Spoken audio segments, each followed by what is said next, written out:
I'm delighted to welcome all of you. This is a program we do about once a month here at All Souls. We call it the Lifelines program, and in which we invite people to talk about particularly topical issues, often people who have written recently. And our guest, this event is co-sponsored by the Lifelines program and the Peace and Justice Task Force of this congregation. So, welcome all of you. Our guest this evening is well known, obviously, or you wouldn't all be here. Dr. Cornel West is now the professor of philosophy and Christian practice at Union Theological Seminary. You might be interested to know that two of the ministers here at this church are graduates of Union Seminary. That's Lissa Gundlach and myself. And there's other people in the congregation as well.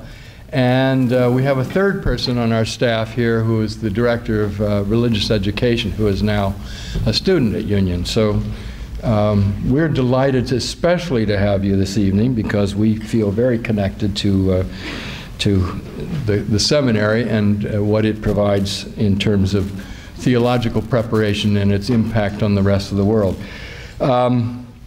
Dr. West did his undergraduate degree at Harvard and then a doctorate in philosophy at Princeton. And he also taught at Union earlier in the 70s. He then was on the faculty of Harvard, on the faculty of Princeton. He has also been on the faculties of Yale and the University of Paris. And as I look at this, I wonder if you can ever hold a job.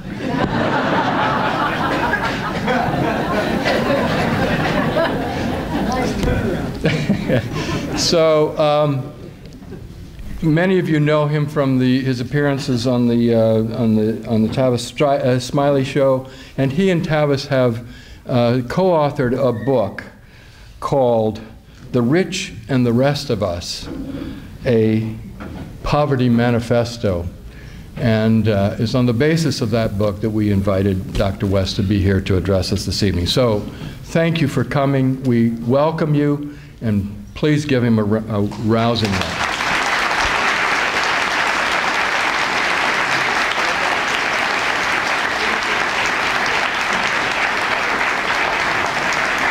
What a blessing to be here.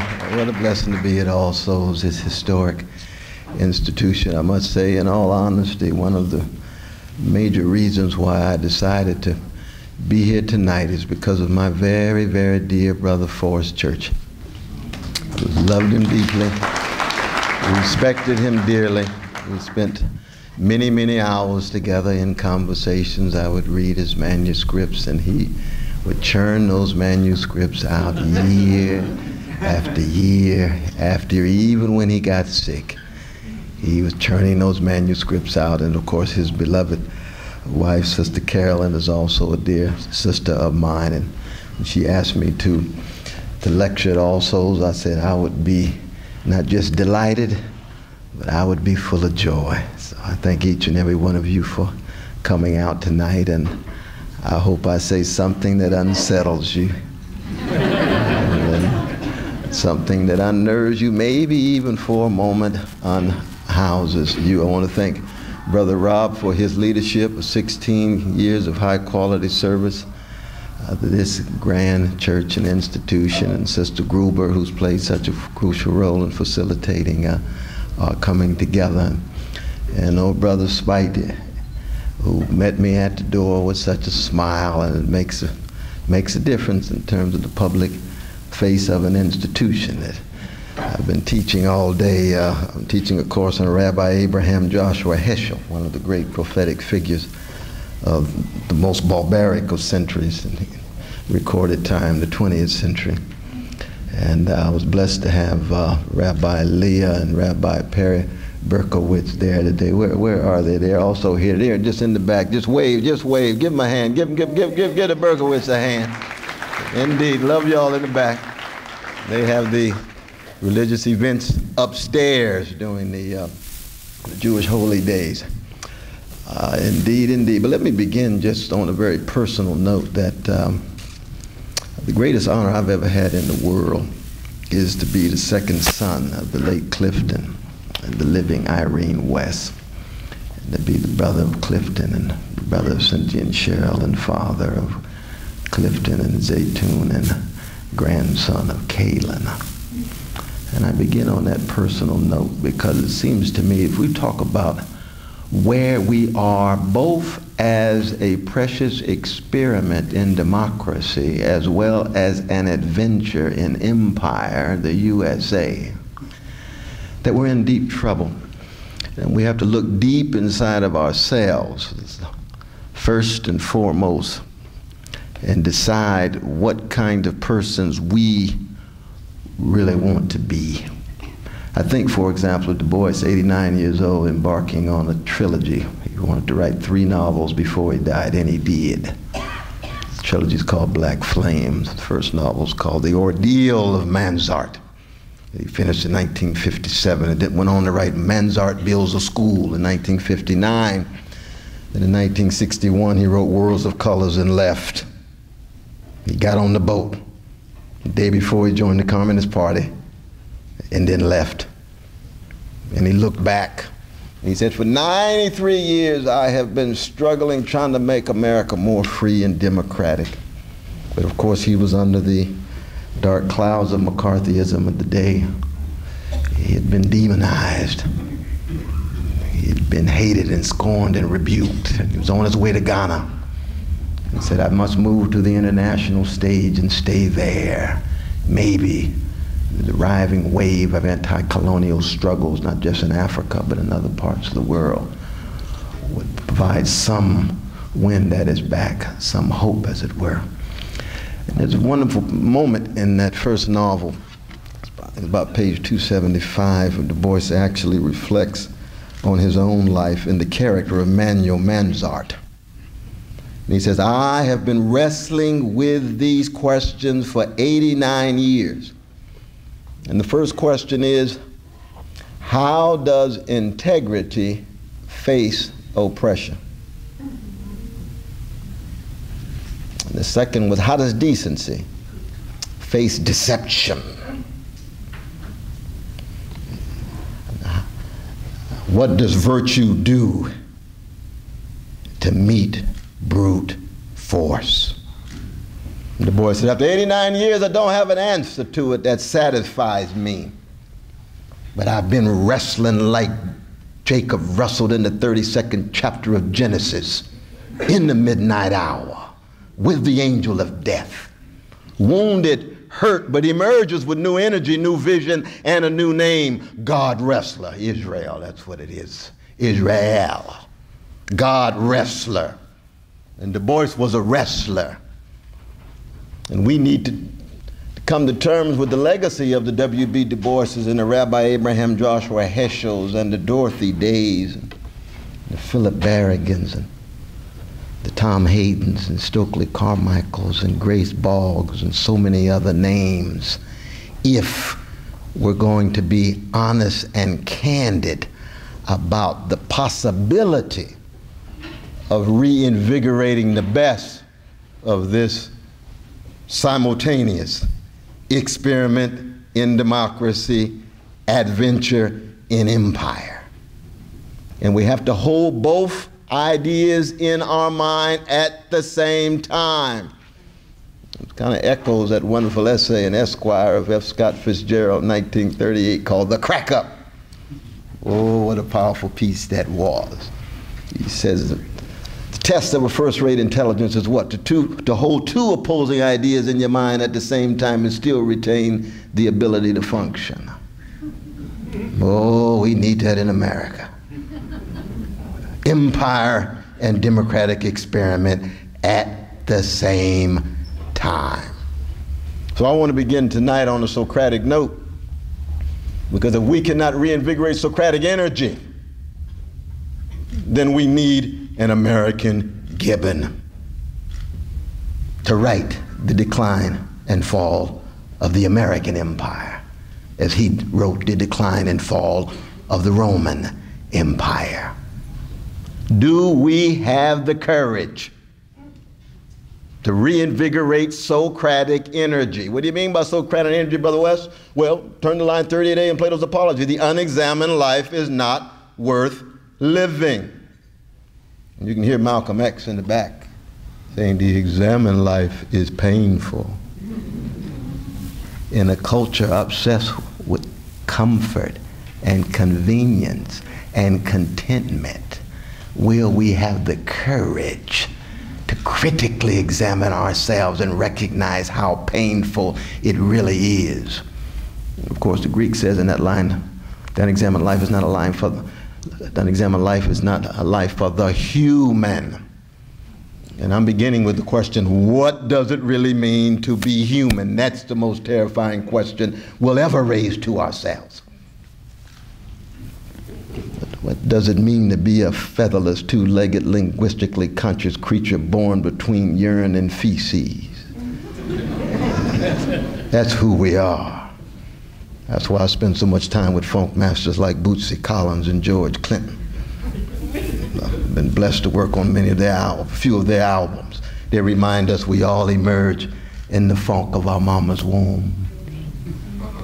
At that level of humando, no matter what color you are, no matter what your culture, civilization, or sexual orientation, if it wasn't for that love push of your mom that got you out, you wouldn't be here unless you're out there for cesarean section, but we won't go into that. And that one day your body will be the culinary delight of terrestrial worms. One day very soon. It doesn't take that long to make that moon from mama's womb to tomb.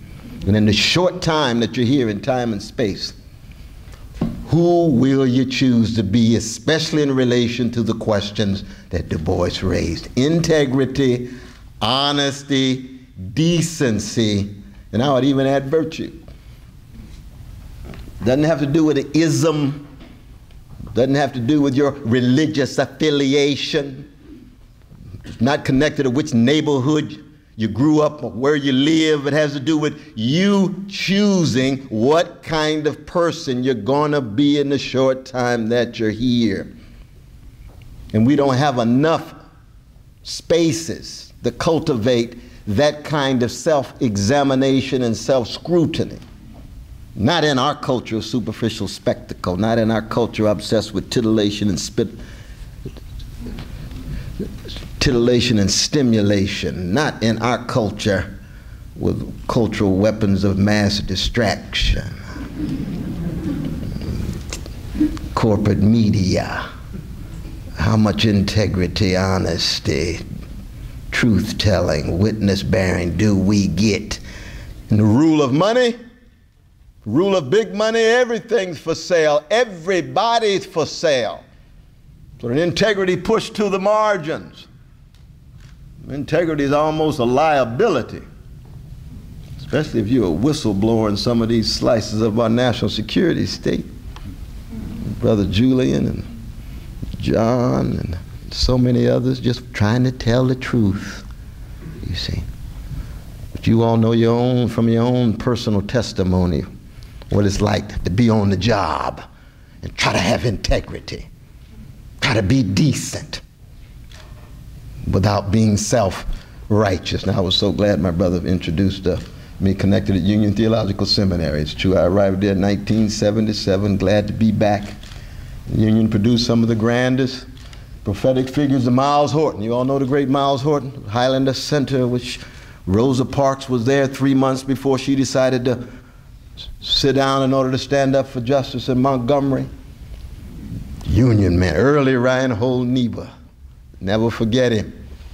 But we at Union also have to wrestle with the pathology of self-righteousness. Because anytime you talk about justice, we need more people talking about justice.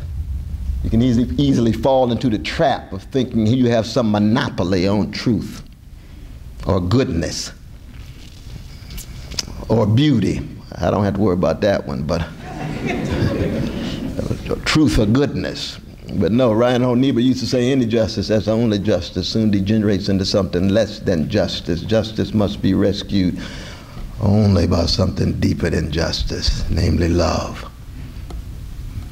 And Socrates talks about love, but it's a love of wisdom, philosophia, philosophy, love of wisdom. And who has the courage to really learn how to die in order to learn how to live and straighten one's back up to be a critically engaged citizen concerned with public interest and common good, especially as it relates to the least of these?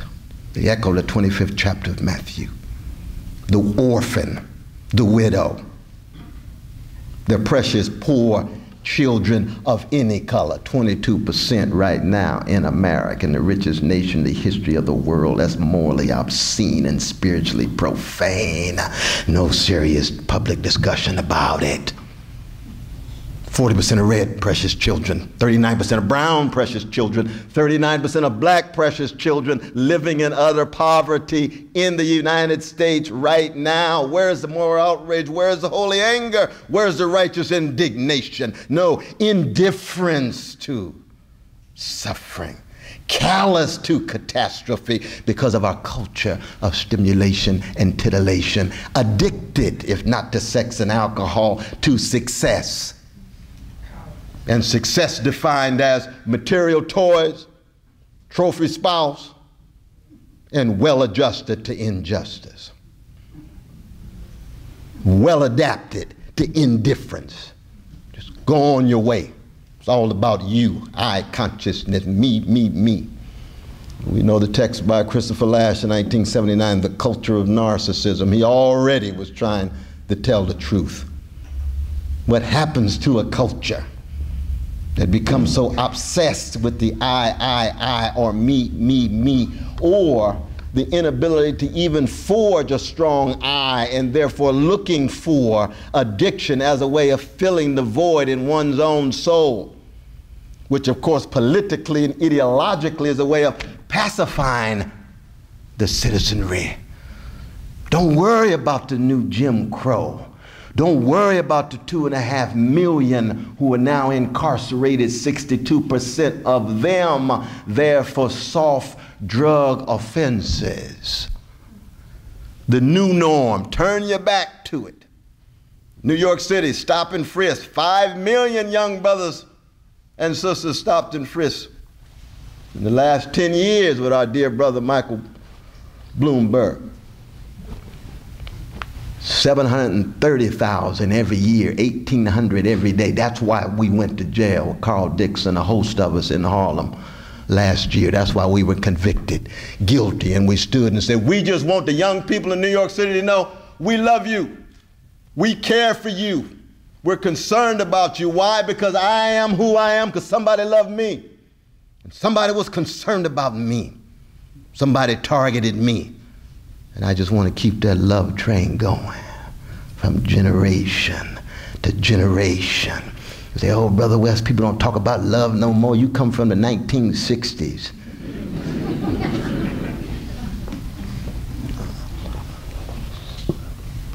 Justice is what love looks like in public. If you're on the love train, you're a crusader for justice. You're also a militant for gentleness and a subversive for sweetness and a radical for what Otis Redding called tenderness. But all three of those non-market values, gentleness, sweetness, tenderness, push to the margins. I've taught in prisons now for 32 years. And I spend most of my time speaking to high school and junior high. My most magnificent lectures are really the kindergartens. I finally get somebody on my level. We go for hours.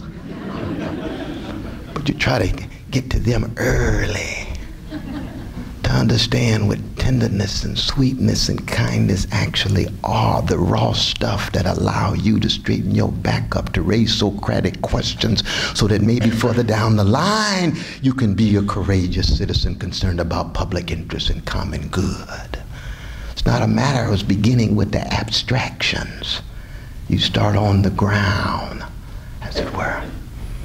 And when I say learn how to die, I tell all of my students at different institutions where I've been blessed to teach, when they enter my classroom, you've come here to learn how to die. We say, oh, really? What class is this?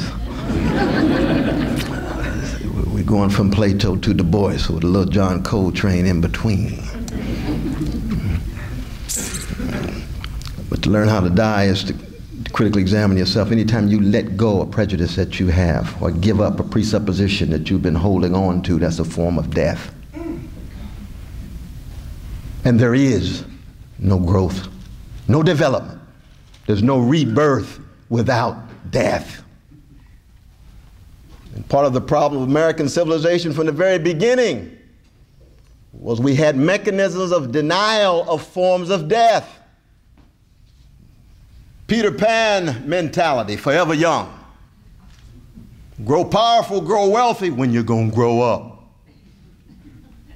Forever innocent. James Baldwin used to say, what? Innocence itself is the crime. Pure, pristine. Look at the American Hamlet, Blanche DuBois,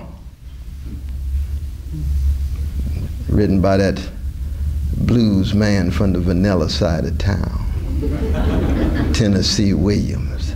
That's what he was. He's a blues man to the core.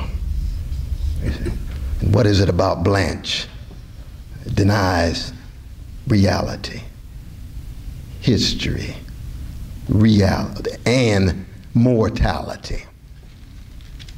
And thinks that somehow she can live in a world of make-believe, like the U.S. Constitution from the very beginning. No reference to the treatment of indigenous peoples that land the violation of their babies. No reference to slavery.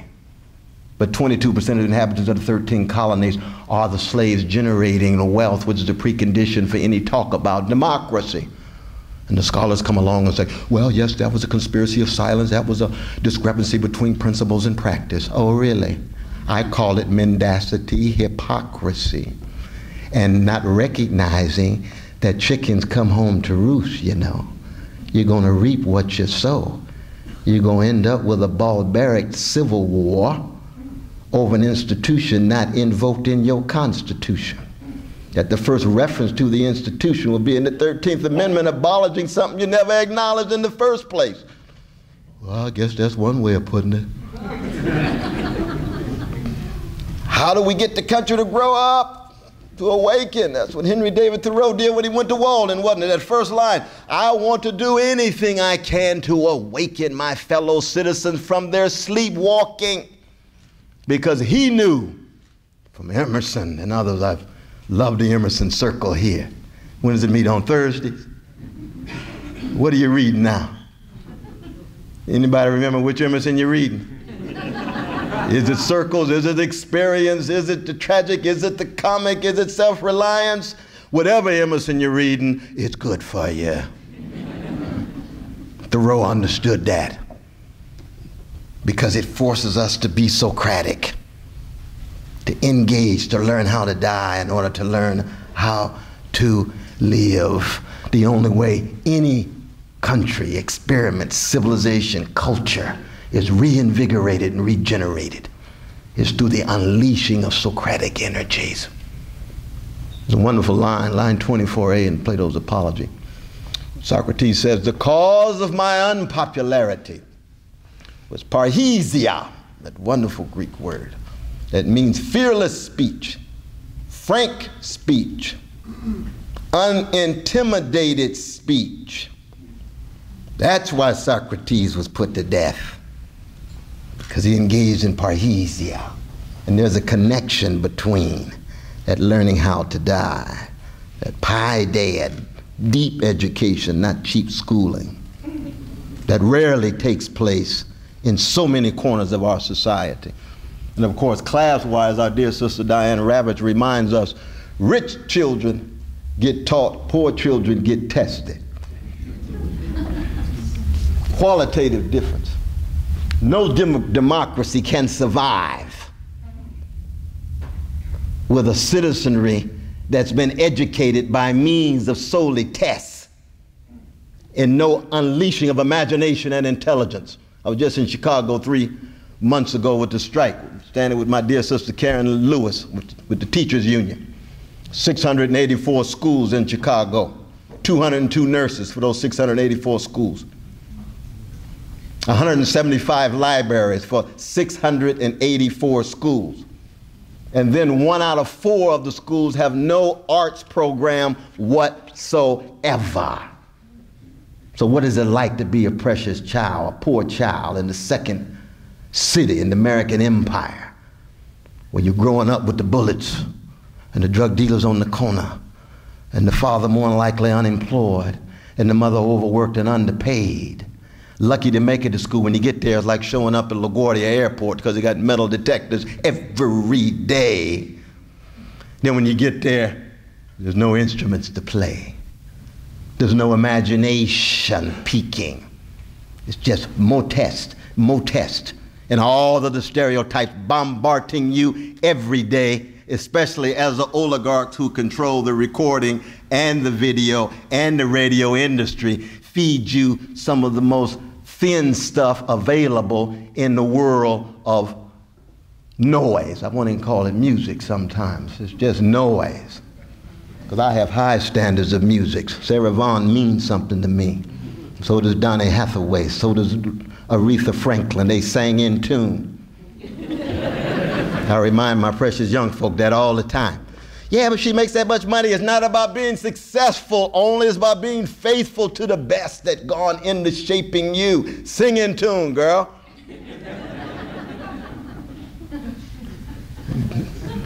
It's not just about spectacle. It's about substance. Of course, this is true for so many of our politicians. We'll get to that. Oh, we're going to get to the dysfunctionality of the U.S. government. Both parties complicitous, tied to big money, oligarchs, plutocrats reshaping public opinion. We just saw the other day, 90% of the American public want X, but it can't get through the House that's supposed to express the will of the people. It's an insult to our intelligence. Well, it's complicated. No, we were born at night, but not last night. We see for ourselves. We believe our lying eyes. Yes, we see. Russell Feingold leaves the Senate and says what? It's the site of legalized bribery and normalized corruption. I'm going back to Wisconsin. Thank you, Brother Russell, for telling the truth. National Rifle Association, just one among so many on K Street. Thousands and thousands and thousands of lobbyists. Who lobbies for poor children? Mary Wright Edelman and a few others. You got some Catholic nuns. Now you got a few Muslim brothers and sisters getting in on it. Always had a slice of Unitarians. Presbyterians every other week. I love the Presbyterians, but you got a lot of things to do. And I'm Black Baptist. And we Black Baptists have a horrible record when it comes to lobbying for poor people, prison ministry, and so forth and so on. We've got a few 1 Corinthians uptown, but not that many. All of us are complicitous, too complacent. And let's just be honest about it. There's an escalating cowardliness in the culture. Just cowardliness. George Bernard Shaw put it so well in Major Barbara. He said, hatred is the coward's revenge against those who intimidate you. And we see more revenge. We see more intimidation. We see more hatred. And the Socratic questioning is, how do we turn this around? Well, only by example. By example, raising unsettling questions. Now, of course, it will get you in trouble. There's no doubt about that. that when I talk about the war crimes of the Obama administration, with drones dropping bombs on innocent people, 219 children so far, they say, oh, Brother West, you just have a beef with the president. No, I don't have a beef with the brother. I pray for he and Michelle and the two precious children every night. I'm an old school Christian. But I also tell the truth. And I said the same thing when George Bush was in office. I went to jail twice. George Bush had 45 drones in 8 years. Now there's over 300 and some drones in less than 5 years. Same principle, same standards to be applied for any politician, any president, any State Department, any Pentagon. But Brother West, the terrorists are going to kill us. I understand that, and there was a serious debate about killing bin Laden. I can understand those who believe it's the right thing to do. I can even be convinced. But not his daughter, 3 years old. Not his niece, 4 years old. They're not collateral damage. And if we adjust ourselves to that, then what's left of our soul of a nation, slowly but surely, is devoured. We see this with our precious Jewish brothers and sisters, with the Israeli occupation. And the robust dialogue that takes place inside of Israel, more robust there than it is here. But the point is what? They know Palestinians are human. They know Palestinians have the same status as anybody else, and you cannot over and over and over again kill hundreds of innocent folk and think that doesn't in some way taint, darken the soul of your own democratic experiment, as precious as that democratic experiment is, given the long history of the vicious treatment of precious Jewish brothers and sisters for 2,000 years, not even talking about, of course, the show on the Holocaust in the 1930s. That security for our Jewish brothers and sisters, absolute indeed. Justice for Palestinians ought to be just as absolute if you're concerned about the quality and character of your democratic experiment. And so when I hear in the State of the Union that we, the White House, has been sharing transparent all of the information about drones, I said, no, you got to quit lying. It's not true. Not true at all. Where is the political pressure? Same standards, same ideals, same Socratic questions. One of the questions that young brothers and sisters raise to me all the time, Brother West, why is it that not one executive of a Wall Street firm has been investigated or prosecuted, but when Jamal gets caught with a crack bag, he goes straight to jail? I said, that's called arbitrary rule of law. How long does any democratic experiment think they can survive with that kind of arbitrary rule of law if they're honest about wanting to be democratic? Now, if we reach the point where we say, well, Russia doesn't have that problem, it's true. They've never talked about liberty, they never talked about being a city on the hill, they never talked about being a moral example. They said, well, oligarchic, plutocratic, and you better not dissent too intensely or you're going to jail. We have the greatest literary tradition in the modern world, in part because most of those truth tellers either ended up in jail or crushed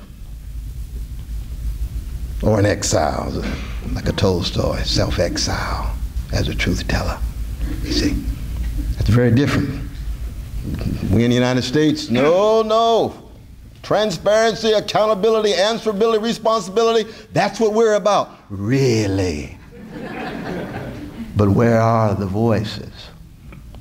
Now, as you all know, one of the most fundamental questions, especially for those of us who've been shaped in the West, it's a question that Thomas More wrestled with in the Tower of London right before he was executed. And the question was, why did Socrates never cry and Jesus never laugh? Now, that question could drive you crazy. But it needs to be wrestled with, especially in talking about any democratic possibilities of rejuvenating any civilization or empire. If you get a chance, you pick up Thomas More's great dialogues, Tribulation, his letters to his daughter. Socrates didn't cry because he loved wisdom, but he never loved concrete persons. Because anybody knows if you really love some person in the flesh, tears will flow. People say, well, Socrates married? Yes, or he cried, it just didn't pick it up in the narrative. Did he have kids? Yes, he had 3 boys. Oh, he definitely cried. He just didn't pick it up in the narrative. We know Socrates never wrote a word, so we have to depend on Plato and Xenophon and Aristophanes and the other literary writers to give us depictions of Socrates. But in the texts that make him available to us, he never sheds a tear. And that's very important, seems to me, because in the end, no matter how many questions we raise, no matter how sophisticated our analysis is, if we don't connect it to love of concrete persons, which is to say connected to the legacy of Jerusalem, that begins with tears, cries of affliction, of an oppressed people, vis-a-vis a cold-hearted Pharaoh, and a covenant set in place that says, I hear your cry. To be human is to spread hesed, loving kindness to orphan, widow, fatherless, motherless. And there will be tears because your tears signifies the cracking of your numbness. The tears signify the shattering of your hardness of heart and coarsening of conscience and the chilliness of your soul. Socrates doesn't cut that deep. Jerusalem does. Judaism, Christianity, Islam, and the secular, agnostic, and atheistic interpretations that build on that love, compassion, and benevolence, even if they reject the religious consolation, which is to say, the larger worldview of claims about redemption and salvation. It reminds me in many ways of George Sanayana, who used to go to the church every week in Italy. He would go to the Mass and tears would flow out of his eyes at the Mass. And he would say, the Mass, the Eucharist, is too beautiful to be true. But I'll be here next week. Because I'm moved by the story, but I'm not convinced about the truth claims. That's a Unitarian sensibility, isn't it? Oh, I like that about my Unitarian brothers and sisters. I want to be intellectually honest. I want to hold on to my intellectual integrity, and I cannot subscribe to any cognitive claims about God, but I love the stories. Service to others, cutting against the grain, being maladjusted to injustice. I love Jesus in the temple. And of course, temple at that time was a combination of Wall Street, Hollywood, Congress, and White House. And he turned the tables over. Turned them over, especially ones tied to the poor, the doves. That's where the poor gave most of their contributions to. He accented that section of the temple before he moved to the other parts of the temple. And the imperial elites of Rome said, this brother, this Jewish brother, this country bumpkin from Galilee, we not only going to put our FBI and CIA on him, keep track of him, but if he keeps that same spirit of nonconformity and transgression, which we perceive as revolution, he will be executed as a political criminal. And that's exactly what happened. Now you can imagine our Jewish brothers and sisters say, well, we've had a lot of magnificent Jewish brothers. We had many Jewish brothers and sisters who were executed. And why did the Christians fall in love with this particular one? We got a whole slew of candidates for him that you could have chosen. And that's another lecture, but I just throw that out just to give you a sense of the, not just the complexity, but in a certain sense, the contingency of it all. Now, I speak as a Christian, so that Palestinian Jew named Jesus means very, very much to me, but I recognize that I'm shaped by history and tradition like anybody else. But it's that love of concrete persons tied to love of wisdom, the spirituality of genuine questioning, especially in public space, with the spirituality of genuine prophetic witness of compassion and love. Now, I come from a tradition, a black prophetic tradition. Frederick Douglass and Sojourner Truth, and Harriet Tubman, and Ida B. Wells Barnett, and A. Philip Randolph, Martin Luther King Jr., and Fannie Lou Hamer. In this country, hammered out the dialectical interplay of Socratic questioning, love of wisdom, and prophetic witness of love, even loving those who have so deeply hated you because you don't want to get into the same gutter that they tried to put you in. It's the great moment when Emmett Till's mother in Chicago stepped to the lectern with her baby boy standing in front of her. His head was 3 times the size of his ordinary head. He had been killed by cowardly American terrorists, cowardly white supremacists in gut bucket Jim Crow, Mississippi, that summer of 1955. And she spoke on behalf of the black prophetic tradition, which is to say she spoke on behalf of the best of America, the best of the human spirit. Socratic energy in her mind, tears flowing, and she looked into the cameras. They had cameras from all around the world. She said, I don't have a minute to hate. I will pursue justice for the rest of my life. What goes into that kind of spiritual maturity, that kind of courage, that kind of moral fortitude and self-determination, to say in the face of terrorism, that you're not going to hate, that you don't want to terrorize others, you want freedom for everybody. She didn't have to read Shakespeare's The Merchant of Venice to know the difference between justice and revenge.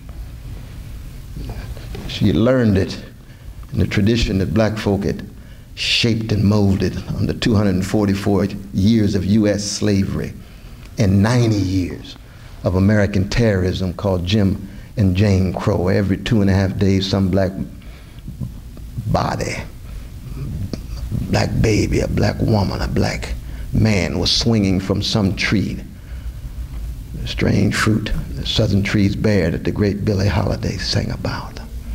The Jewish brother Maripol writing the lyrics. That's where Mamie Till came from. And that tradition has been the leaven in the American democratic loaf. And yet in the last 40 years, anytime you hear any talk about black people, black leaders, black spokespersons, black freedom tradition, it's all about interest groups. The black freedom movement has never been the expression of an interest group. It's take the moral and spiritual high ground to Socratically tell the truth and want justice for all.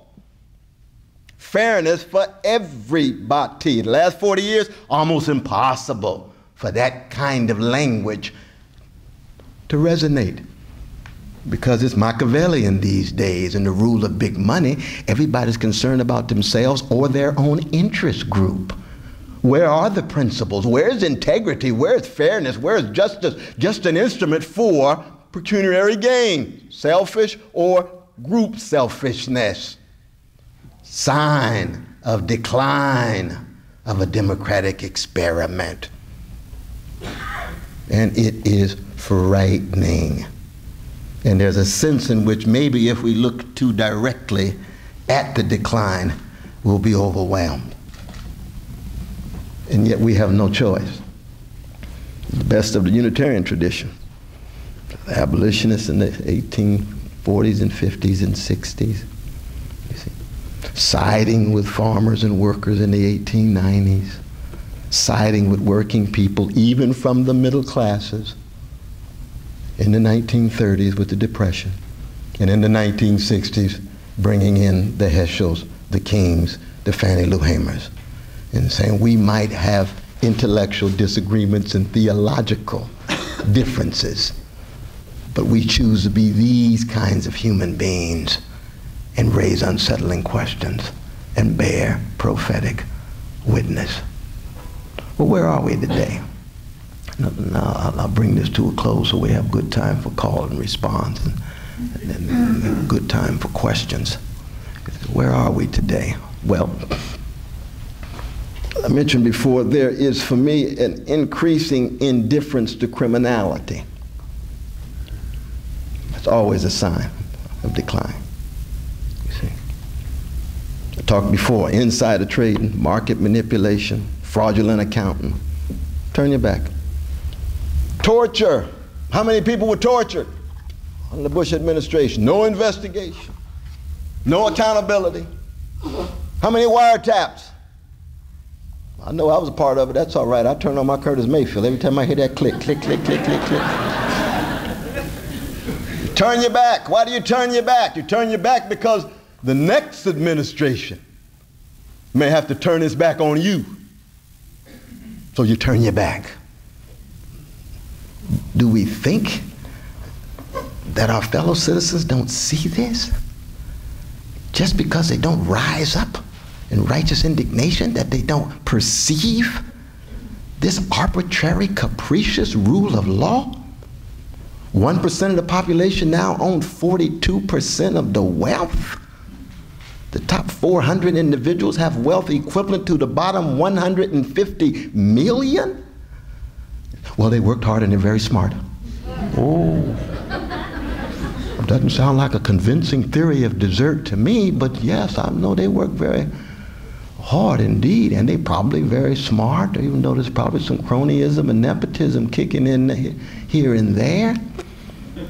But how oligarchic and plutocratic can we become before the body politic just snaps?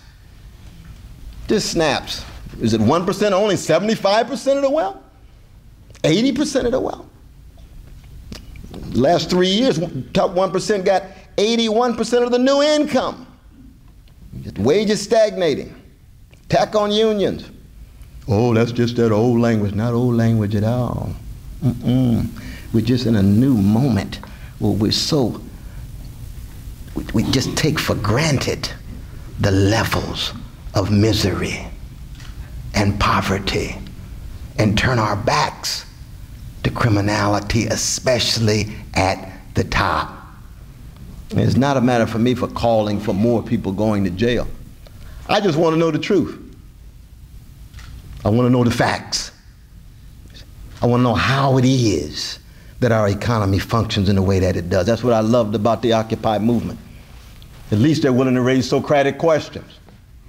Why is it that we students working so hard, who will constitute the bulk of America's posterity, have these kinds of loans with these levels of interest groups, but our banks, the big banks, get relatively interest-free loans, now running over $16 trillion, generating bubbles on the stock market on Wall Street, but not translating into the real economy, not translating with wages increasing, not at all.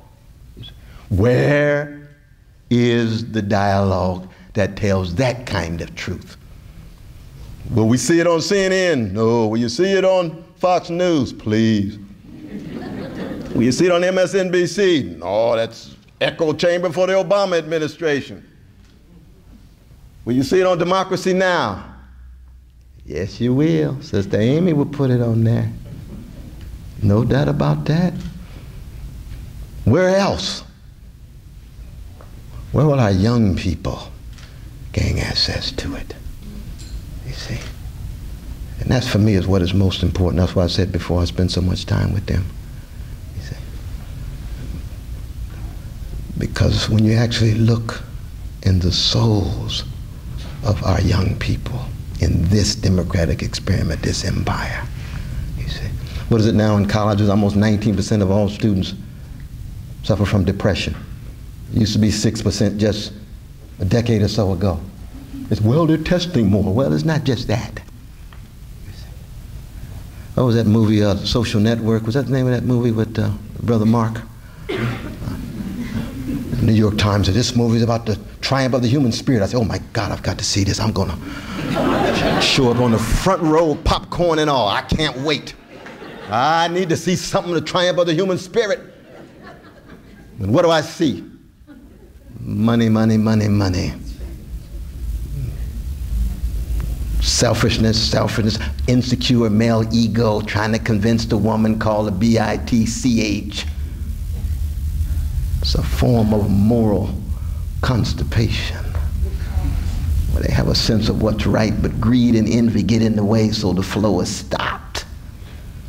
Or spiritual malnutrition, emptiness of the soul. It reminds me of Eugene O'Neill saying, my plays are fundamentally about the darkness of the human soul in America that believes they can possess their souls by means of possessing commodities. That's what the Iceman Cometh is all about. In many ways, the great American play alongside Streetcar Named Desire. Tell us, Brother Eugene O'Neill, about that emptiness, the culture of such vast addiction and stimulation. And our young people more and more these days with very thin spiritual armor. Families so weak. Mass media bombarding them to become bundles of pleasure-seeking consumers that generate more money for the bottom line. No matter where they are. They can be on the Upper East Side with a host of material toys. Look inside of their souls. Do they have the courage to be Socratic? Do they have the courage to engage in prophetic witness? Or are they just being shaped to be conformists and complicit with a status quo that they will not closely and critically examine? The Occupy movement was at least a sign that was not the case. And it's still going on, we should note. It's not over. But for many of them, that was the first time they had to deal with the police. Because everybody knows if the Occupy movement had begun on 125th Street and 7th Avenue, it would not have lasted as long as it did. Police have a very different kind of sensibility, oftentimes, not always, but oftentimes. Let me bring this to a conclusion. Do we have the capacity for renewal? Or will we witness increasing decline and decay? And I think it's an open question. It's like the conclusion of a practical Aristotelian syllogism. It's not a proposition, but it's action. It's a way of life. That question depends on what we do, depends on who we are, depends on the degree of our awakening, the level of courage, and most importantly, the cost that we are willing to pay, the burdens we are willing to have on our shoulders. It's not cost-free. That's what upset me deeply with my dear brother Barack Obama in Boston when he gave that famous speech. He said, America is a magical place. I said, he's going to have a Christopher Columbus experience. There's nothing magical about America. America is free and democratic to the degree to which, through blood, sweat, and tears, every generation has had to fight to keep it free and democratic. That's not magic. That's service to something bigger than you. It's a willingness to pay a cost, to raise questions, to dissent, to learn, to listen, to embrace, to love wisdom, to love neighbor, and as a Christian, for me, love enemy. And I believe in loving enemies. It's not a joke, but that just reminds me, if you take a stand, a strong stand, you're going to have a whole lot of enemies. So you better know how to deal with them in such a way that they do not distract you and accent the worst of who you are. Because I'm a Christian, y'all. I was a gangster before I met Jesus, and now I'm a redeemed sinner with gangster memories and proclivities. Still standing in the need of prayer. I know what's inside of me. Rage. Got to be channeled in the right way. I hate injustice. I still even love the folk who are involved in it because I don't want to trump their potential. They can be different. They can change. It's true for any kind of evil, whatever it is. Started on a Socratic note. I want to end on a blue note. Because in the end, if there's going to be reinvigoration and regeneration in America, we're all going to have to learn to be blues women and blues men. You say, what do you mean, Brother West? I can't sing a note. No, I'm not talking about the quality of your voice. B.B. King's, and he says, nobody loves me but my mama. She might be jiving too. That's the blues. The blues is a personal chronicle of an autobiographical catastrophe lyrically expressed. And it is the quality of our response to catastrophe.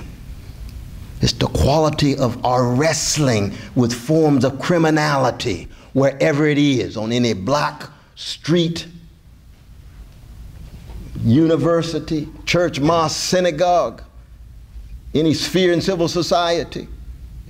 But the blues allows for that courage to raise questions and that courage to be hypersensitive to the suffering of others as you honestly wrestle with the suffering inside of yourself.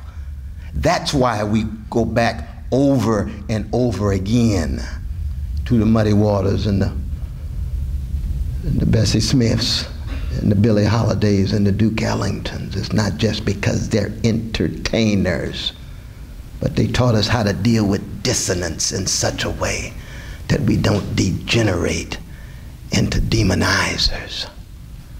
That's a grand example of a life lesson for all of us in an age in which there's so much institutionalized hatred in every corner of the globe, so much greed and envy and deception. And yet Du Bois is right.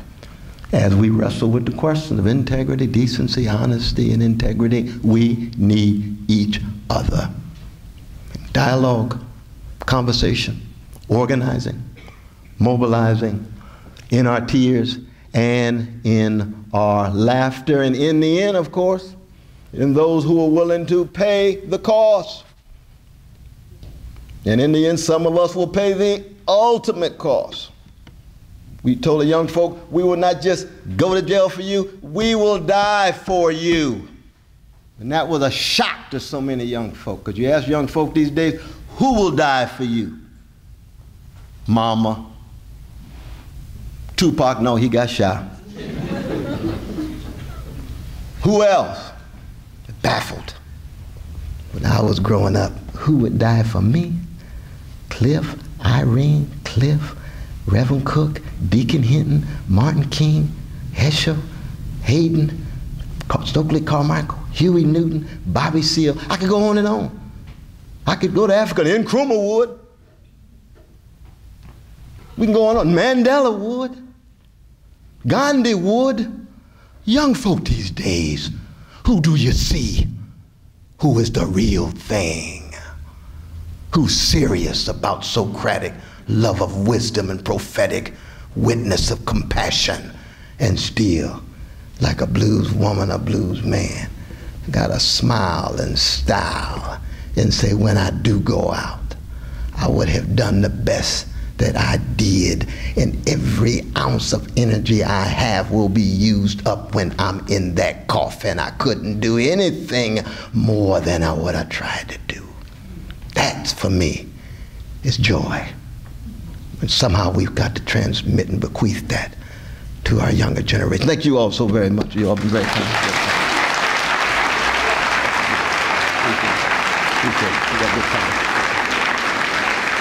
Appreciate it. Appreciate it. We have good time for questions, though. Good time for questions and answers. Very much so. So don't hesitate. Jump right in. Appreciate you all coming out tonight. Yes, my dear brother. Great mind that you are. We have been betrayed by cowards and liars. if the courageous people organize, will you lead the path and turn the White House around? I said the courageous people. Because most people show you, even in your midst, that they're cowards. Well, I appreciate your honesty there, brother. Absolutely, and I love your spirit of resistance. But I'll tell you this, though, that I in no way consider myself a leader at all.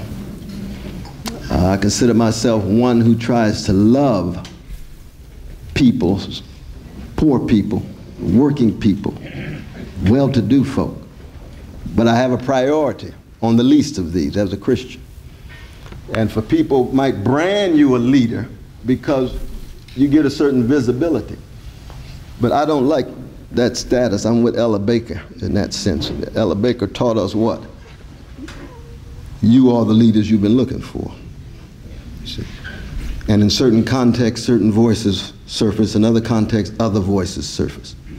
I fully and wholeheartedly reject any messianic models of leadership that we have with Martin King and Malcolm X and the others. I think that's in the end autocratic. I think in the end it's not as empowering for folk. It's alongside. That's why Duke Ellington, he's ahead of his band, but he's playing alongside Johnny Hodges and Gonzalez. And they have solos like he does. Count Basie's the same way. This is a John Coltrane quartet, but here is Albert Adler, and he's going to play a solo for 21 minutes, and I'll play for 3. Here's the Miles Davis quartet, and Coltrane will play for 45 minutes, and I'll pay for 3 minutes. How come you allow Coltrane to play that long? Takes him that long to say what he got to say. That's Miles, and Miles was still head of it, but so yes, that's going to be that spirit that you have, keeping the love and the courage in it. That's going to be part of trying to turn things around. But it's not just the White House. I mean, the White House is one particular site of an empire as a whole. And you got Congress. I mentioned briefly Congress itself. You got the courts that are counter-majoritarian institutions, but more and more shaped by deeply conservative ideology. That's very dangerous. We're going to hear in June what they have to say on very important cases, and you do not hold your breath. So it's a multi-layered network that we're talking about in terms of trying to turn things around. But appreciate it. Yes? I grew up in the same area. Yeah. They're all dead. We're all persecuted, run out of the country, Kansas were shot. That's right. Every time someone stands up, you've been occupied. That's true. So I don't have hope. Well, let's draw a difference between hope and optimism. I don't have optimism. Evidence never looks good for people struggling from below. But hope means that you're willing to choose to be a certain kind of person and preserve your integrity regardless of the consequences. That's why you get up every morning. You see what I mean? If hope is tied in an unmediated way to victory, that's just naive optimism. But if hope is defined in terms of the quality of the person you choose to be, and that has something to do not just with you, but it has something to do with the sparkle in the eyes of your child or of your friend or spouse or grandchild, you're going to keep it on in the language of Curtis Mayfield. See, that's hope. Hope is motion, momentum, keeping on. That's what the blues, right? Been down so long that down don't worry me no more. That's why I keep it on. Doesn't logically follow. Not about logic. That's like nobody knows the trouble I've seen. Nobody knows but Jesus. Nobody knows the trouble I've seen. Glory, hallelujah. It's not about logic. How the slaves talking about glory, hallelujah. What makes these slaves so happy? They catching so much hell. They're full of hope, no optimism. You see the distinction I'm making? Are you still with me on hope? Oh no, we're together now. All right, no, because I don't want you to lose your hope tonight. You can lose your optimism all you want, but not your hope. We don't want anybody to leave with not enough folk with the hope. Just go right ahead. Just wondering about the idea of folks like you. Tavis Smiley was once a leading assistant to the politician. People like you are actually starting to run for public office. I mean, the white conservative Tea Party, what about Yeah. a version of the folks that we're talking about taking the initiative to just step up and find the votes and start getting in there. Those Tea Party people put 100 reps in, and who were they? Nobody in particular. So I think you and Tavis should take the initiative. I want to see you run. Lord, Lord, Lord. But I mean, one, of course, when you talk about the right-wing brothers and sisters in the Tea Party, that you're talking about big, big money coming their way. So they're not, this is not a populist movement that's organizing day in and day out. They got money coming from on top, millions of dollars that then tied into Fox News and so forth and so on. I would support highly progressive politicians, like my dear brother Bernie Sanders, or Brother Sherrod, or Keith Ellison, and some of the others, because their calling is to work inside of the system. You see, I'm too free to be a politician. You know what I mean? It's like it's just that John Coltrane doesn't fit into Lawrence Welk's orchestra. And what I mean by that is you have to be true to yourself. And being true to yourself, you will automatically say things that are so critical of the system that you have to be willing to support those who are willing to work inside of the system, which I'm willing to do, but be true to myself and still sing my song that pits me over against. I'm starting to make a little bit more sense. Yeah. No, but the walk the talk is that because it's not just about running for office. You see, to be a citizen is not just about voting or running for office. To be a citizen is to shape public opinion, bring power and pressure to bear, and be true to what your calling is. And I mean, thank God that a giant like Martin Luther King Jr. never ran for office. Can you imagine what it would have been like for Martin Luther King Jr. to run for office relative to his calling? He would have snapped, because that's not what he was called to do. You see, so that you have to create context where people who are influenced by some of the folk on the outside can run. That's why I mentioned Bernie and the others, you see. But walking the walk is not just a matter of running for office. No, not at all, not at all. There's a number of things that can be done. And people that I look to, the Norman Thomases of the 20th century, and the Noam Chomskys of our day, highly influential. Should Noam Chomsky run for office? Not in a million years. That's not what he's called to do. But he's got to connect with folk. Now, what about you running for office? You got a sensibility, right? If that's your calling. If it's not, then that's no problem. You might be a poet and say, no, you want to write poetry. I'm with you. Absolutely. But if you're leaning in that direction of Bernie Sanders, you just give me a call. 'Cause I'll be there with you. I support progressive politicians, yes. Certain people have leadership quality. From a political standpoint, they may be foundation for Duke Ellington and so forth. Now, if you happen to have the rhetorical gift, there are some other people who have it too. But if you're on the sidelines, like Chomsky and some of the others, the influence isn't very great. And I don't think we have, even with Bernie Sanders and so forth. He's a voice, but he's not that dynamic voice that could go from Maine to California. So where are the two governments? Right. If you have those dips within the system. Well, many. I mean, the system has reached a point where they've been pushed to the margins. Now, of course, I mean, I think somebody like Chomsky is highly influential in a number of circles around the world, but not that influential within the U.S. context because there's such a blackout on his work and his writings, no reviews in the New York Times and so forth and so on. You're absolutely right.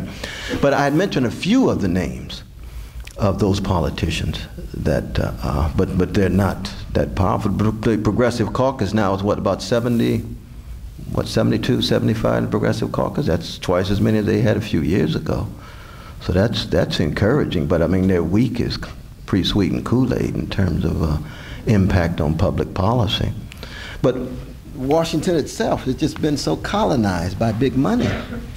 I mean, this is where we have to be very honest about a relative defeat.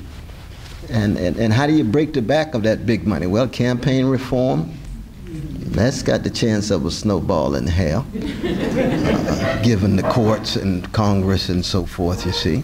So what else do you do? Well, then you try to be public and tell the truth. Certain forms of civil disobedience, following Thoreau and King and the others. What else does one do? It's a tough question. It's a tough question. Yes, question?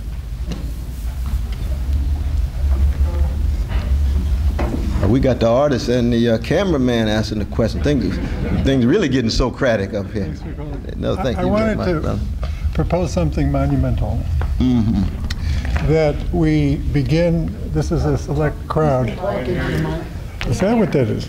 I wanted to propose this distinguished audience that was to answer your profound question, is that we can condemn what we have as a immoral, rotten, corrupt government and a failing economic system, obsolete forms. So to recognize that in this way, that we begin to aim as a people for an event, let's say in a year, where in the tradition of the Arab Spring we go a couple of notches smarter, and we ceremoniously, calmly withdraw our consent from a bad government and a whole economic system as a result of our beginning now to have a discussion in which you help lead about what is it that we will replace the existing order with. I think the number one urgent thing is to rearrange our entire economic reality to deal with the 6-year window we have to save the planet.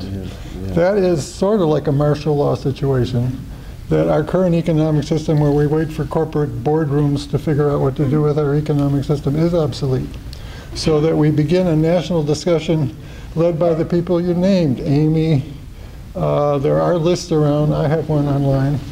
But we could pick a new leadership and as a people begin on this national discussion where we aim to peacefully, in the tradition of the Arab Spring, replace a corrupt government and a corrupt economy. And in particular, one point, and I'll shut up, and that is the idea of redistributing wealth. Whoops, sorry. We're trying to get some questions out. Whoops. So that's enough. Thank you.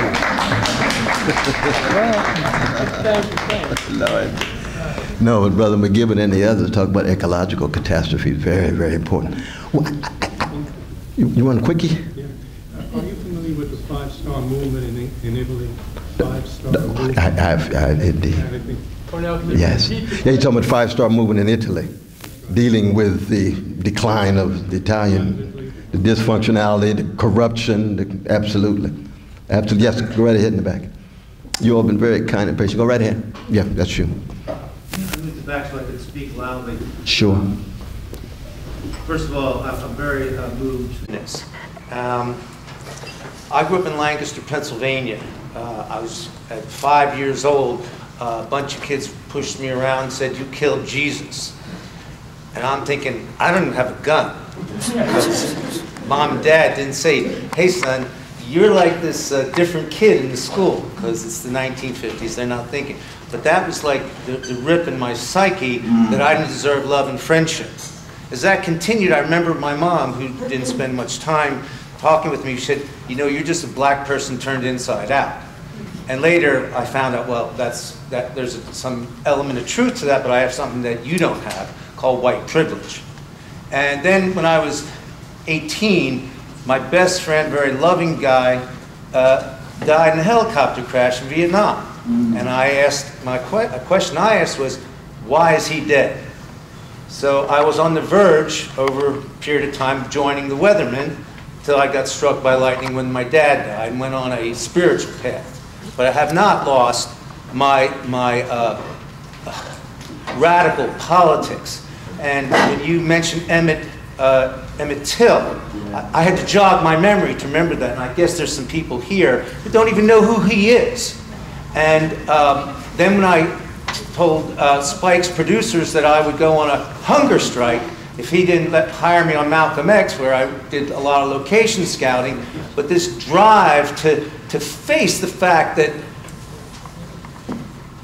every black person in this country, I don't care if they emigrated from West Africa 2 years ago, is here, and there's a debt that I want to pay. I would like a tax on my income, as little as it is, to repay the descendants of the people that built this country for free, not only on free slave labor, but what they went through.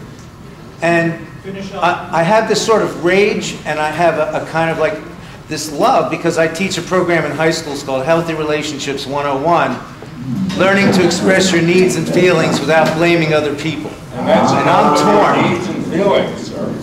You said what? You said what? I said that was enough of this gent's needs and feelings. Perhaps someone else can get a word. Oh, yeah, but he had wonderful compassion. It just took a little while, that's all. But I appreciate that, though, because salute the work that you're doing, though, brother. Very much so. I mean, the whole issue of reparations is a separate thing. So, but what we want is just a fairness and justice, and we define it in a number of different ways. But it applies across the board. It applies across the board. Citizens. During the first attack on Martin Luther King's life, which seemed to be the prototype of the lone nut theory. I was there. It didn't happen that way. I saw the handle. A half century of silence on this. I was present at Blumstein's. There was another white guy there who made the handle. This is the beginning of the counter narrative that everything is not a lone nut. It's what you can get away with. Right? Well, that is the 11th commandment, thou shalt not get caught. Indeed. But when you're talking in part about the ways in which the FBI kept track of Martin Luther King Jr. That his black photographer who was with him every day for 8 years was talking to the FBI every night, as the FBI informant. So, I mean, you got levels of repression and surveillance that's strong. In an hour, Curry was branded a dangerous lunatic, locked away, never to be seen again. No, I hear you, my brother. Yes, in the back, yes. How you doing, my brother? The Arab Spring. And in relations to America and what we've seen and what we're all talking about tonight, what do you think it would take to create a revolution? Or do you know, in terms of like the next 4 or 5 years of this country, okay, you know, what do you see happening? Would it take a revolution to change America? What do you think it would take to change things in the next 5 years? We see the Occupy movement, you know, it hasn't really, you know, it's gone so far and it's only going so far. We see what's happening with Obama. You know what I'm saying? Yeah. Well, we need a massive wave of truth-telling about ourselves, about the structures, about the status quo. And we need, as part of the massive truth-telling. We don't have control of history at all. History full of surprises. Who would have ever thought that Tunisia, Egypt would have taken place? I was just in Egypt just a year and a half, and I got nearly kicked out of Egypt because I told them, I said, look, the pyramids are beautiful, but I have an animus against pharaohs. I come from a tradition that's highly suspicious and critical of pharaohs, including your pharaoh here, and we got one in the White House. And that was during the Bush years, but I mean, you see. And they said, oh, Professor, well, my God, nobody says this at the American University of Cairo. I said, well, I'm trying to say this in love, but y'all asked me to tell the truth. And of course, then I was able to meet with a whole host of folk who've been trying to tell the truth all this time about Mubarak, you see, but had been repressed, marginalized, and so forth. And this was the same true when I went to Cuba. It was the same way. I believe in the rotation of elites, Brother Castro. I'm a deep Democrat. Oh, you're a counter-revolutionary. No, I'm just telling the truth. I like your education system and your health care, but I believe elites ought to rotate. Don't get stuck up there. Round it round. So So that you end up being nonconformists across the board based on what Jane Austen called constancy, which is just moral consistency.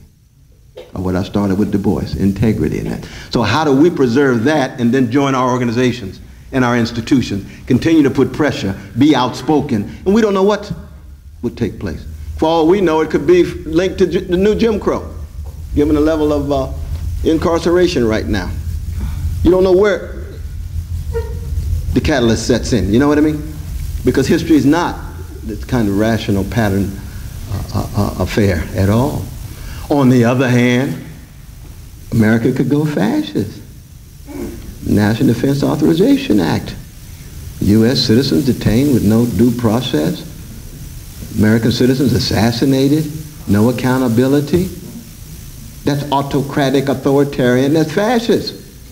And you say, oh, fascist America, that's an oxymoron. That's not true. America can go fascist like any precious democracy. Have counter-fascist elements in place. You all know it could happen here by, what was the name of that novel? It was 1934. Sinclair, that's it. He's wrestling with the same issue. And he knows that it's a contingent affair. Now, thank God we still have some obstacles and impediments in place so that autocratic rule does not become the norm across the board. And that's because of struggles in the past. Things get weak in the present, you lose it. You lose it. So then what are the revolutionary possibilities? I don't know. I don't know at all. It's hard to say, but I appreciate the question. Sure, sure. Oh, thank you very much. Well, no, we got other voices, my brother. We got so many people double. Okay, brother. Thank you, Professor West. I just want to ask if you know, have you heard of the Coffee Party USA? And have you heard of the book Reinventing Fire?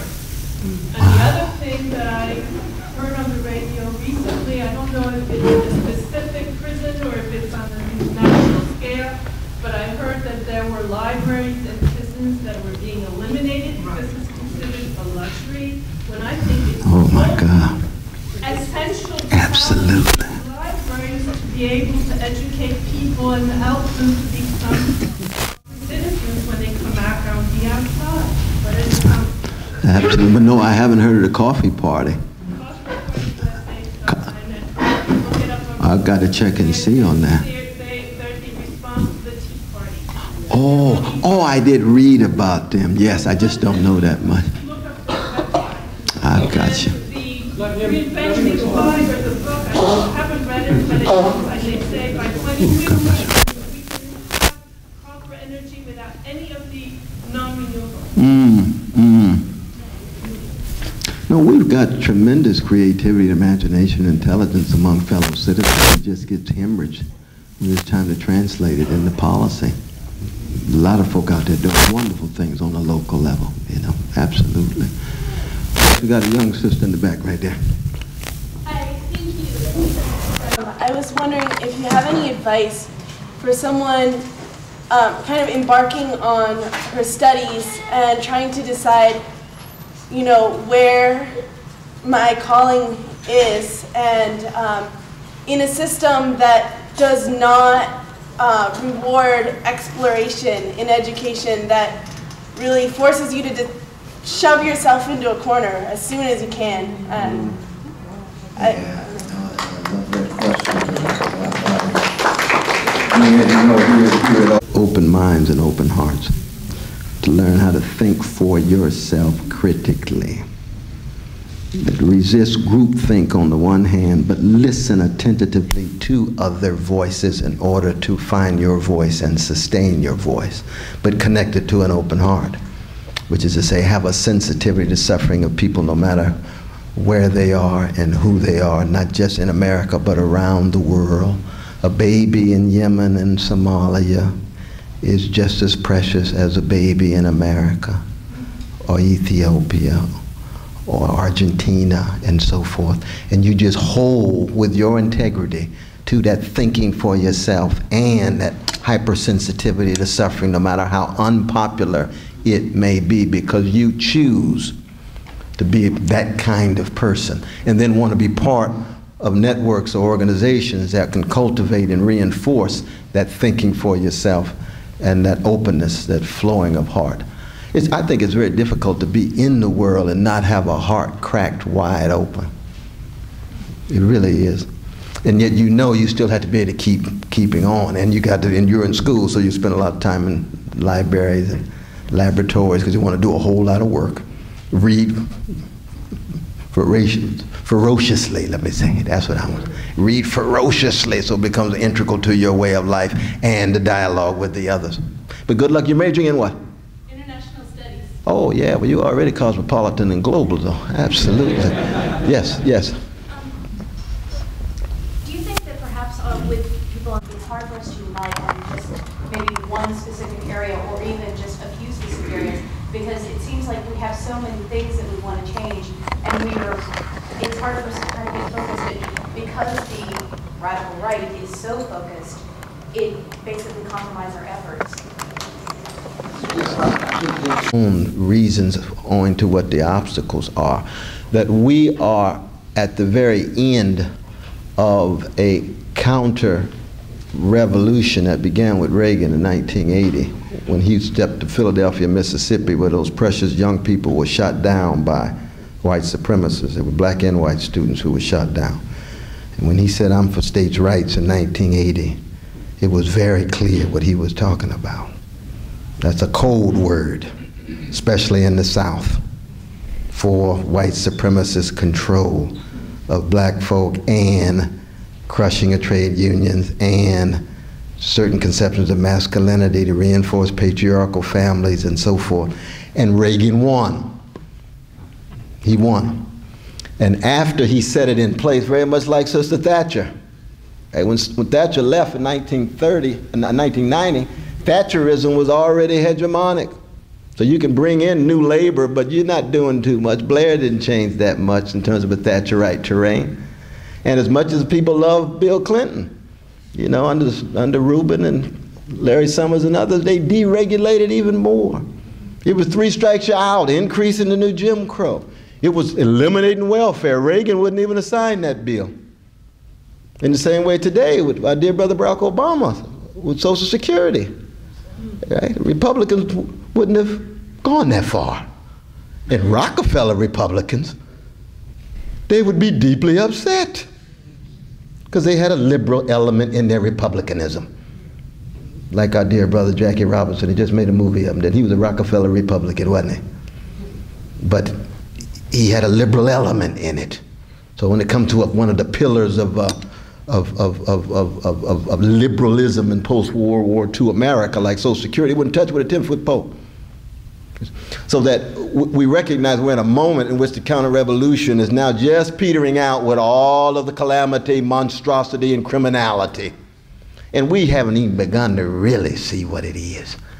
I mean, 10, 20 years from now, or 40 years from now, the globe is still here. When we find out the truth of the depth of the criminality that's taking place, it's going to be mind-blowing. It will be mind-blowing. Why? Not because people are demons or devils. They're just able to get away with it. They can get away with it. No serious accountability, you see. And we're just at the moment where the truth-telling is trying to emerge. You need that in place before people even have a sense of what is really going on. You see what I mean? We got a question here, then I think we had a question here too. Yes? Keep going. Oh, sure, just we can have about 3 more just for Trinitarian's sake. You need some water?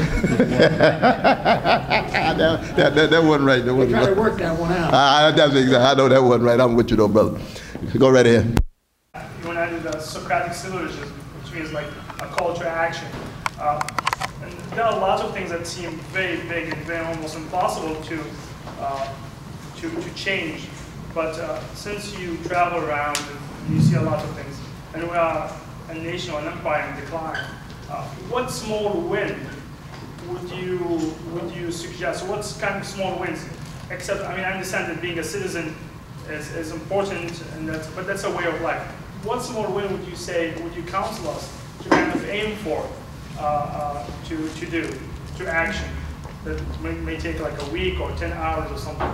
Oh, no, we need Or a month or something. It's like a small win, like kind of like get the ball rolling. $1.5 billion will now be transferred to working poor people as a result of the struggle to minimum wage.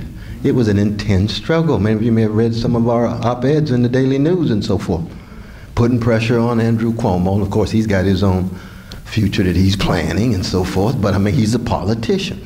But we're pushing him in the right direction. That's very important. Same is true with our gay brothers and lesbian sisters. There's been some very important victories. We got to celebrate that, even in a moment in which it looks as if so many other things are coming at us. What would be some of the other gains that we have? With health care, at least you got now a momentum of saying we ought to extend the scope. It's still market-driven and dominated by pharmaceutical and private insurance companies, but it still changes the direction in that way. That's very important. Absolutely, absolutely.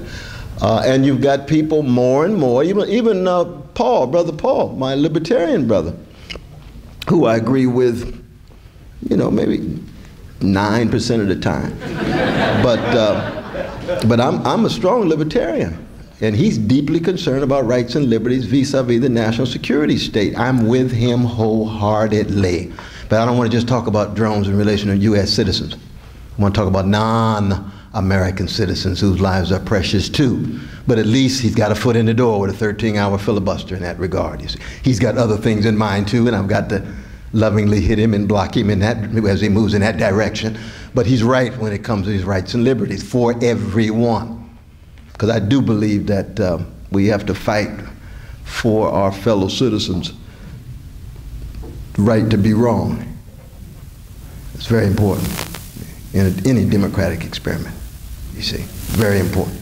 We've had a question here, I think, yes. The Muslim Brotherhood is largely about that radical Muslim. That's right. Immense mind control. And military embrace. I saw this recently. From a practical dollar extent, not so philosophical, what might you suggest to tame this hatred? Examples that all of us live, you see. They're still going to attack. Oh no, I mean, people will still attack. People will still attack, but the counter response to the attack is by example. What people do. You see? What people do. I mean, there's no plan that one lays out. You have to have people willing to become involved, take action, and the kind of actions they take is relative to the context where they are. You see? Very much so. But the attacks will continue, I think, because that's the kind of world we live in. There's no doubt about that. But I don't think I'm getting to the core of your question now. No, because we've been setting an example since the Revolutionary War. They're not interested in our example. But no, by example, I'm not talking about the example of America. I'm talking about concrete persons being an example in the kind of life you live that is critical and concerned about sensitivity to others. That's what I mean by example. Not the American example. No, that's part of the lives. We are the grand example of liberty. It's just not true. We're better than Russia, sure, but my God, the bar is so low. We're better than so-and-so. The bar is so low. We're better than certain countries in the Middle East. The bar is so low. You know what I mean? But there are some other countries we can learn a whole lot from, like Finland and Sweden and... You say what? Just Iceland. Iceland. Yes. I know you can't predict anything, but what's your thought? And what, Supreme Court. And what do you, and if you think that they push it down, what do you think is going to happen? What do you think the reaction is going to be? I mean, by I think because voting rights has given the achievements of the Black freedom movement, that included many white brothers and sisters in that Black freedom movement, right?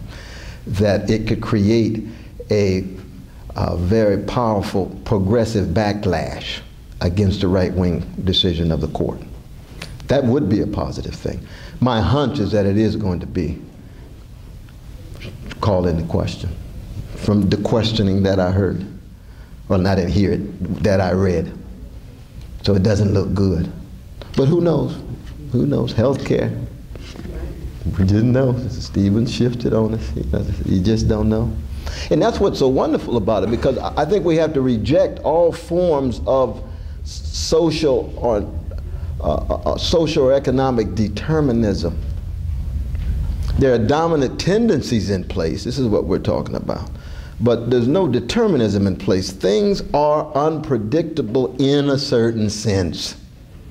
You know what I mean? And that's in a way good, because it means that at least we feel as if we have some wiggle room here and further on down the road.